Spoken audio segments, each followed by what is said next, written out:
Most agency and business owners do not start their business thinking about what's going to happen one day when I try to sell this thing. One way or another, you might decide one day that you're done owning a business, you're done owning an agency, and you want to hand it off. Or maybe at a minimum, you want to be able to own it, but not work in it every single day. My name is Mike Schmidt. In case we've not met, I work about 8 to 12 hours per year in my agency. I'm going to share with you how I did it, why I still own it, and what you can do to take steps right now to make sure that you're on track to either have a business that you can sell or a business that you can hand off to a leadership team to run in your absence. I started my business way back in 2003, and this was in a land before smartphones. This was before Google was the top search engine. YouTube wasn't around, Facebook wasn't a thing. I found myself living here in Tucson, Arizona with a freshly minted degree and no job prospects. Yet I wanted to stay here because the girl who I was dating, who would become my wife, was here. The band that I was playing in was here, and all my friends were here. So, what's a web designer in 2003 going to do in the desert with no job prospects and a lot of reasons to stick around?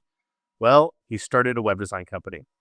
Back then, I had zero thoughts about what the future of my business was going to look like, other than I just needed to make money now. And it wasn't too far into the journey that I was linked up with my first business coach, and he suggested a book, and the title was something along the lines of How to Make Your Business Run Without You. It was a short read, but it was the first time I'd ever considered that a business could even run without me. And at that point, I didn't know where my leads were coming from. I didn't really know how to close. And when it came to delivery and actually providing services to my clients, that's probably the area that I was most confident in. But it also was something where I had a lot of questions about whether what I was doing was actually working for clients. So my business was kind of like a lopsided wheel that, leads were inconsistent, sales were inconsistent. And the thing that I actually got into this for, web design, that was probably the piece that I felt strongest about. So the idea of actually thinking about having a business that could run without me was kind of a far off concept. But I think the first reason I thought about that being an exciting idea for me, because there was certainly pieces of the business that I was happy to give up that I didn't want to do. When it came to, say, generating leads, I was waking up early in the morning, going to breakfast meetings at the Chamber of Commerce, talking to people who were easily twice my age that I had no idea how to talk to, and was trying to figure out if these were the people that would hire me to do marketing and build websites for them. We'd be sitting in those rooms and we'd be talking about the weather because I didn't know what else to talk about. And here's a little hint: in Tucson, Arizona, it's pretty much always sunny. So there's really not that much interesting stuff to talk about. But still, I put myself in those rooms. And if somebody was said to me, Mike, you can give this piece away and let somebody else do it, I'd be all about it. When it came to sales, I mean, I wasn't born a salesperson. When I was a kid, my dad was in sales, and sometimes I'd go with him to work in LA and I'd visit his clients. And honestly, I thought sales was like the most boring job in the world. Sorry, Dad, if you're watching this, but I just didn't understand how it worked, and I didn't understand why he was even doing it. And for me, being in sales, it felt like a necessary evil. So if you would have told me, Mike, you can have this business run it away where you don't have to do the sales either, I mean, I would have been all ears. And then when it came to actually delivering the work for my clients, like honestly, that was the piece that I loved the most. And that's why I got into the business in the first place. I was really excited about building websites. I knew how to do it, and I knew it was a skill that other people needed me to do for them. And even still, I was excited about building websites. But if you would have told me, well, there's people that you could bring in to help with that and do the parts of the website building that you don't like, I would have been all about that. And so when I zoomed out, it was kind of like an epiphany for me. I'm like, well, I could give up lead generation, and I could give up sales, and I could give up service delivery. And that was the first time I thought, well, could this business actually run without me? And do I want to be on the pathway to achieving that at some point, even if I'm not ready or able to give up those things right now? So if this describes you at all, what you're about to see is the exact model that I still run my agency by, and the different pieces and the different jobs that day by day, week by week, year by year, I was able to take off that hat and hand it off to somebody else. So, what we're looking at here, this is called the own your life model. Now, at Agency Coach, we have a saying that goes, own your agency, own your life. Too many agency owners and business owners in general are trapped by the very businesses that they've created. They're stuck trading their time for money. And if we really are honest, the business probably feels more like a job than it really does a true business. In order to have a business run without you, we have to understand where we're going and why we're building this in the first place. And what does owning your life look like for you? Why do you have this business? What kind of life do you want to have? What kind of money do you want to have? What kind of vacations do you want to go on? What do you want your team to look like? How many people are on it? What kind of clients do you want to work with? What clients do you not want to work with? Business is a game we get to play, but more importantly, it's a game we get to design. And this is your chance to design the business the way that you want. I find that there's basically three reasons that people don't have a business that they really feel like they own, and therefore they don't feel like they own their life. And the first reason is that they have poor lead flow. Leads are inconsistent, or when leads come in, you might feel like you're dealing with a lot of tire kickers. Or there's people that are coming in asking you for things that maybe technically you could help them with, and you're more excited about the money that they could pay you than the job they're paying you to do. Poor lead flow is something a lot of businesses experience. And if you're experiencing that right now, there's a pathway to solving that. And that's definitely one of the things we have to solve along the way of helping a business run without you. So, what do we want instead? We don't want poor lead flow. We want always hot leads. We want leads that are coming in. We want people who already kind of know what it is that you do. They are excited to work with you. Maybe they heard about you from some of the online content you've posted. Maybe they heard about you from a friend and they're like, I know what you do. I know what you can solve for me. And I'm ready to pay top dollar to have you help me with that. That's what we want. Every single lead coming in. That's the ideal place we want to be. Okay. The second reason why people tend not to have a business that they truly own and it really owns them is that they have an awkward sales process.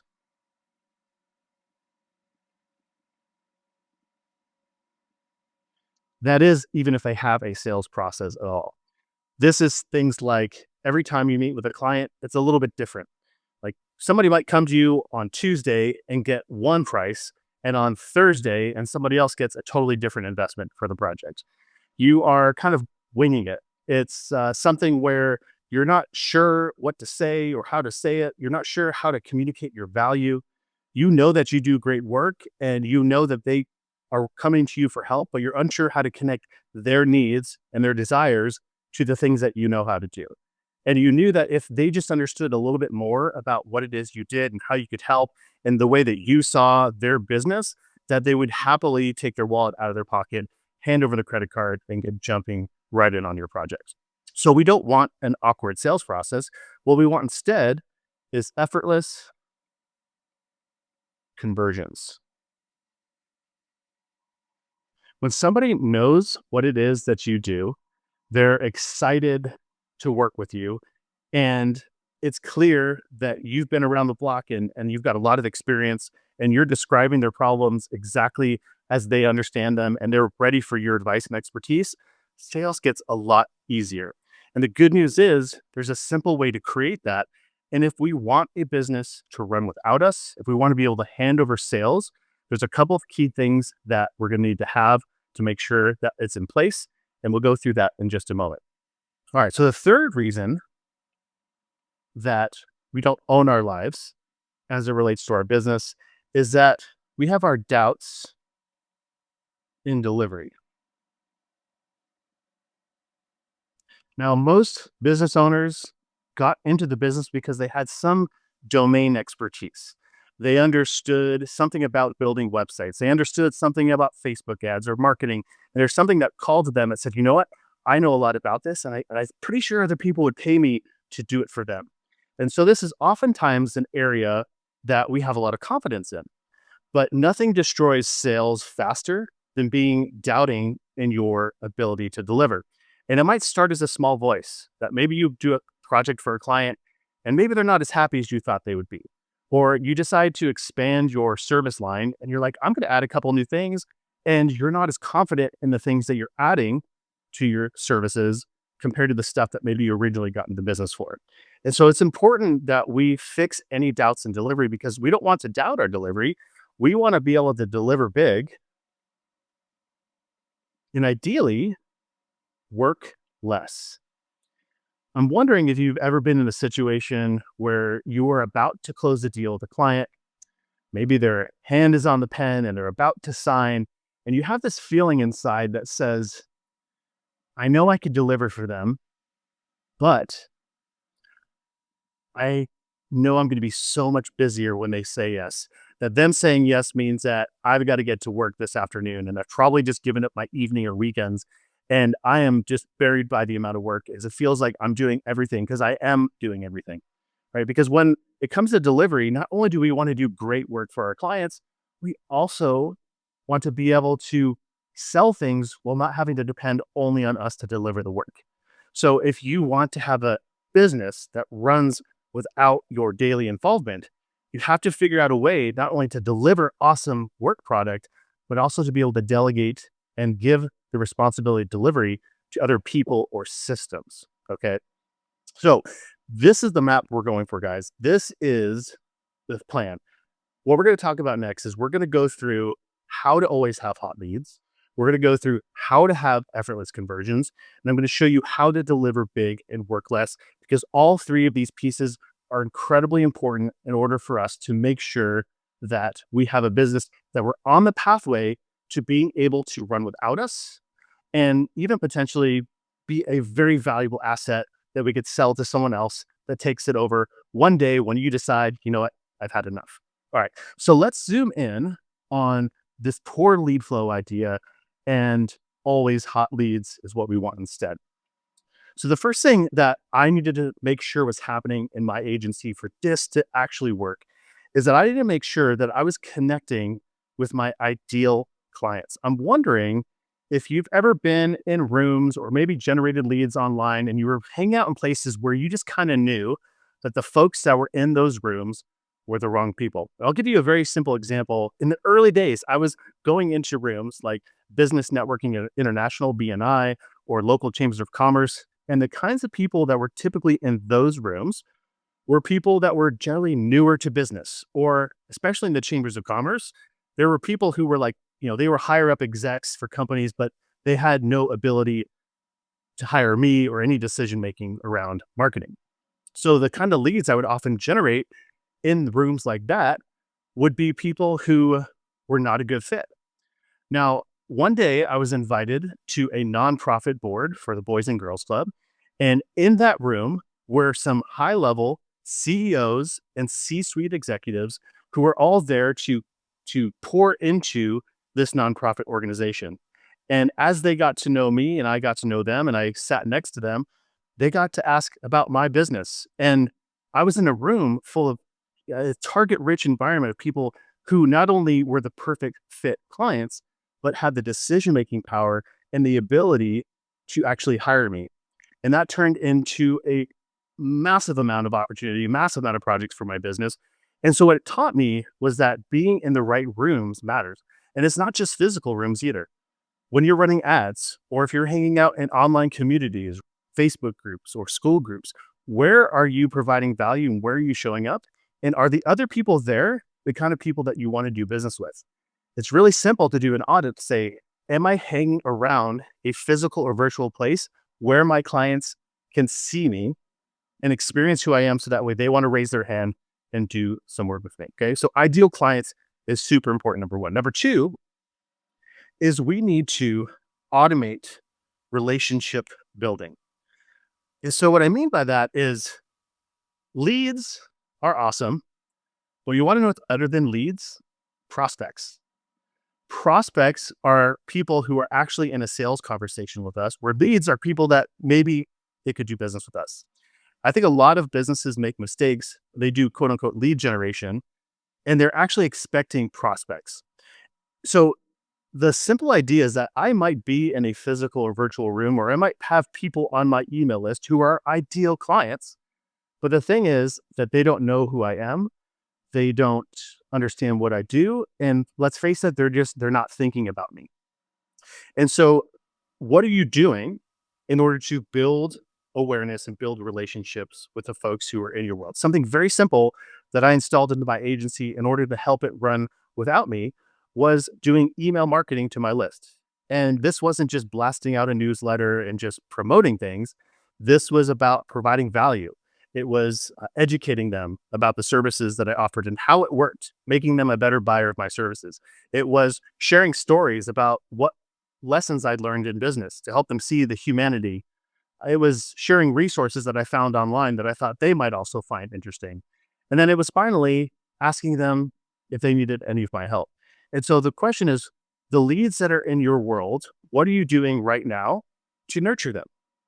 What are you doing to turn that lead into a prospect? And that's what comes next, which is getting those folks to raise their hands and say, I'd love for you to help me.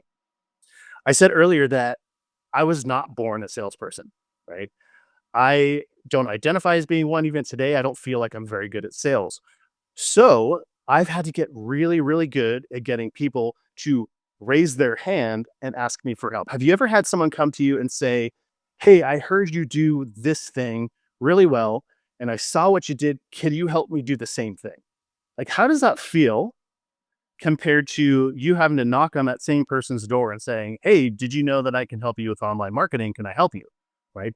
Totally different. When somebody's coming to us asking for help, it totally flips the script and puts us in a position of authority and power and gives us the ability to just be natural and be ourselves. And so we have to make sure that the objective of us being in the right rooms, we're nurturing those people, but then ultimately we're getting them to raise their hand. So something really simple that I started doing in email is I'd send out an email to my list and say, hey, are you still interested in this thing? Or I'd share a case study. Be like, here's what I did for this client. And I'd love to know if you'd like something similar, right? These are opportunities for us to get people to say yes and respond back and say, well, yeah, I would like more information on that. And this key piece is what has set up the ability to move these ideal leads and turn them into prospects and get them into a sales conversation. So when it comes to poor lead flow, if you have poor lead flow and you always want hot leads, make sure you're hanging out in places where your ideal client already exists. Doesn't matter if that's virtual or in real world. You need to make sure to nurture the relationship and provide them valuable information, content, emails, showing them and demonstrating them that you, number one, exist, and number two, demonstrating what it is you do. And finally, you just need to very simply say, hey, would you like help with something else that I can do for you? And maybe share a case study or offer a report. And you'll be amazed how awesome that works because this is the model that we've used for multiple decades at this point. Okay, so we got leads on lock here. Now let's talk about this awkward sales process. Okay, we don't want an awkward sales process. We want effortless conversions. So, number one is we have to have a repeatable sales process. Let me know if this sounds familiar to you or if you're doing this right now. Before I had a process that I would follow, if you came to me for help with any kind of online marketing or a website, I would think back to a time where somebody like you, I had built a proposal for, and I said, you know, you sound an awful lot like this other guy. And I would go pull up that proposal and I would take out the old other guy's name and I put your name in it. And then I would package this thing up and I would like send off an email hoping that they would be like, yeah, I want to hire you. But what happened more than not is I never heard from them.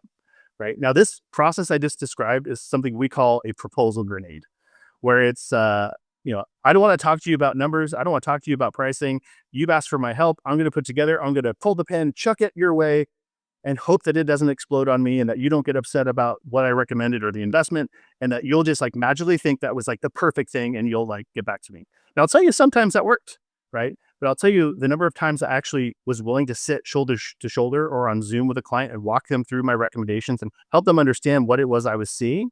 That's what actually closed more deals. And following that sales process again and again is what allowed me to optimize and create something we now call the playbook, which is a system that we use over and over again. And we've taught to hundreds of agency owners inside of our community. Okay, so sales process, super important. So what do we want the sales process to result in? We want signed clients. Okay. We want to make sure that the end result of us taking somebody through a sales process is that they take out their wallet, hand over their credit card, say, hell yeah, let's jump into this. I'm super stoked. Now, selling clients, in order for this to be like the right approach, is you've got to sell them for the right amount, right? Are you undercharging for your services? Are you over delivering and just have the pricing all wrong? We want to make sure that you're also closing consistently enough, because when I was proposal grenading, like I might close maybe 1 out of 10 grenades I'd chuck. But then once I started changing my process, I was seeing 3 and 4 and 5 of those clients turn into paying clients immediately, and more of them turn into clients down the road. So we have to make sure that we're measuring that. And if we want to have an agency that runs without us, we have to have a sales process that we can not just do ourselves, but delegate to other people on our team, right? And we know that they're following a process that we've proven, and we want to make sure that we're measuring the results. Now, the last piece of this here is about ascending and stacking monthly recurring revenue.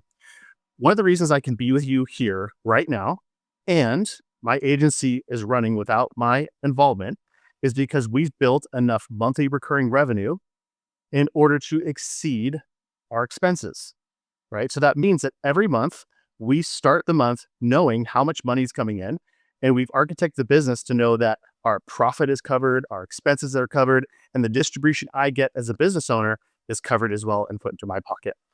And so what I love about monthly recurring revenue is it creates a ton of stability in the business. And so I'd ask for you to think about how much monthly recurring contracted revenue do you have right now? And is it enough? And are you growing it enough every single month? So if we want to ditch the awkward sales process and have effortless conversions, we have to have a sales process that we can delegate. We have to have numbers. We have to reach certain milestones, making sure we're charging enough and that we're closing enough of the deals that are coming our way. And we need to make sure that we're always stacking the monthly recurring revenue so that way it exceeds our expenses. All right. That brings us to the last category here, which is doubting delivery. And instead of doubting delivery, we want to deliver big for our clients and we want to work less. Now, the first part of this is we want to make sure that we have a bundled offer that is irresistible to the clients that we serve. Okay.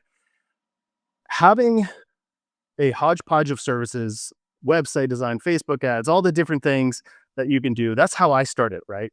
And it kind of felt like every time I'd go to make a recommendation to a client, it was I was selling them based off of what I was excited about. Like maybe I'd just gone to a conference, or maybe they'd just gone to a conference and they're all excited about one particular strategy. Yet maybe that was the wrong thing to sell them. And maybe I would get a quick win at the beginning, but it wasn't strategic. And so when you have a bundled, packageable offer, that's going to make your life a lot easier, because think of it like a restaurant menu. That most restaurants that you go to have a specific menu, and could you customize certain things? You could, right? But you can't order something like completely off the wall. Like you can't go to McDonald's and order a pizza. They'll tell you to get out. Now, I was recently told that I think at one point McDonald's tried pizza, but let's just go with the story that for most of the country, most of the world, they don't serve pizza at McDonald's. Okay. And so what are you choosing to include on your menu? And what are the things that you purposely want to exclude? Now, I've recorded another video, which I'll link in the card here, that talks all about deciding how your business should work and whether you want to delete certain things or add certain things in, and how to go through that process of making your business work the way you want. So I'll link that here for you to check out. Now, the second thing we want to do here is we want to have bulletproof delivery systems.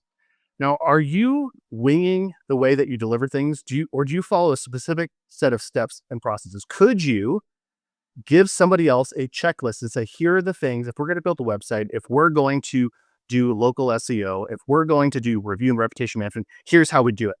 And here are the steps and processes. For a lot of businesses and agency owners, this is a hard one to say confidently that you've got, because it's so easy to just do it because you know it so well. It's faster to just do the work than to document. It's faster for you to do the work than to hand it off to someone else. But if you ever hope to have a business that can run without you, you've got to document, you've got to have bulletproof delivery systems. Now, the final piece of this is probably my favorite and among the most important part of this that ties everything together, and that's your fulfillment and delivery team. Now, this could be people, right? And this could be people that you employ as a W 2 employee. These can be contractors, right? This could even be software that you use to provide delivery. And this could even be elements of AI that you put into place to be your delivery team as well. These are the people that make the whole thing work. And it's one thing to have a checklist and the bulletproof delivery system that you follow. It's another thing to have the relationships that you've handed off the work to someone else. And so as we zoom out here and we think about all the different areas, this is what it takes to run a business, a multi-million-dollar agency that runs without me, that requires, and requires is maybe a strong word, 8 to 12 hours per year, where I'm guiding, mentoring, and giving advice to my own agency about the things that they're working on. And in the 5 years since I've had both feet out of that business, focusing full time on coaching and mentoring other agency owners, they've continued to grow year after year using this exact same operating system. Now, if this operating system is something that you're thinking that you want to dive deeper on, or you've discovered there's pieces that you want to bring more clarity in, please make sure that you jump into our free school community. I've linked it in the description. You'll see a link to that where you can join for free, and we can start talking about these things as well. Also, if you're looking for a little bit more hands-on help and maybe you want to go through this and we could kind of red light, green light these different sections together and we can identify where is the area you should focus on first. That's what we do on our initial discovery calls in our private program. So that's also a free opportunity to jump in and have us put together this plan for you. And then if this plan is something you want to run with on your own, cool. If this plan makes you think, well, maybe I should kind of work a little bit more closely with these guys, well, then we'll talk about how that works too. But honestly, no pressure. Either way, the information is totally free.